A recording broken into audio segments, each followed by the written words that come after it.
ప్రభువునందు ప్రియులారా, మీ అందరికీ ప్రభువైన యేసుక్రీస్తు నామమున శుభములు. నేటి ధ్యానం కొరకు యెహోషువ గ్రంథము 24:14 చదువుదాం. కాబట్టి మీరు యెహోవా యందు భయభక్తులు గలవారై ఆయనను నిష్కపటముగాను సత్యముగాను సేవించుచు మీ పితరులు నది అద్దరిని ఐగుప్తులోను సేవించిన దేవతలను తొలగద్రోసి యెహోవానే సేవించుడి. నేటి అంశము చుయ్యమనే పెద్ద శబ్దం. అబ్రహాం లింకన్ ఒక కమ్మరివాని కథను చెప్పాడు. కమ్మరివాడు ఒకానొక రోజు ఒక ఇనప ముక్కను కొలిమిలో బాగా కాలుస్తూ ఉన్నాడు. అతడు ఆ ఇనప ముక్కను కాలుస్తున్నాడు కానీ దానితో ఏం చెయ్యాలో అతనికి మనస్సులో ఒక అభిప్రాయం లేదు. మొదటిగా దానితో ఒక గుర్రపు నాడాను తయారు చేద్దామని కాల్చడం మొదలుపెట్టాడు. అది కాలిన తరువాత మొదట నాడా కొరకు దానిని కొట్టాడు, సాగదీశాడు. లేదు, దానితో ఒక చిన్న కత్తిని తయారు చేద్దామని మనసు మార్చుకున్నాడు. మరలా దానికి కత్తి షేపు తీసుకురావటానికి మరలా దానిని కొట్టడం ప్రారంభించాడు.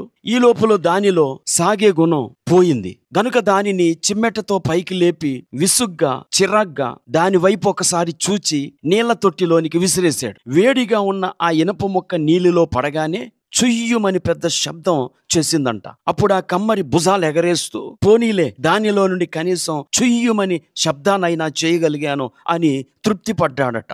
ఈ కథ నుండి మనము గ్రహించేది ఏమిటంటే, ఏదో ఒకటి చేశామని సంతృప్తి చెందటం కాదు, మనము ఖచ్చితంగా దేవుని బిడ్డలుగా దేవునిని కోరుకొని దేవునిని సేవించాలి. మూలవాక్యములో చదువుకున్నటువంటి వచనమును బట్టి యెహోషువ అర్థవంతమైన జీవితానికి స్పష్టమైన గురి ఉద్దేశం ఉండాలని తెలియచేస్తున్నాడు. ఎన్నుకొనండి అంటూ తాను నడిపిస్తున్న ఇశ్రాయేలీలను అర్థించాడు. మీరు ఒకవేళ దేవుని కొరకు జీవించాలనుకున్నట్లయితే ఆ నిర్ణయాన్ని మీ జీవితాల్లో కనబడనివ్వండి. లేదు, దేవుని కొరకు జీవించను అని అనుకుంటే ఆయనకు వ్యతిరేకంగా కూడా నిర్ణయం తీసుకోండి. ఏదో ఒకటి మీ నిర్ణయం తప్పకుండా చేసుకోవాలి అని వారికి చెప్పాడు. అలా చెబుతూ నేను నా ఇంటి వారు మాత్రం యెహోవానే సేవిస్తామని కొండ బద్దలు కొట్టి చెప్పాడు 15వ వచనంలో. ప్రియులారా, యెహోషువ జీవితంలో జీవితం అంటే ఉల్లాసంగా ఆడి పాడే వినోద స్థలం కాదు, కొన్ని ప్రాముఖ్యమైన నిర్ణయాలు చేసుకోవలసిన రంగం. ఈ మాటలు వింటున్న నా ప్రియ స్నేహితుడా, నీ మాట ఏమిటి?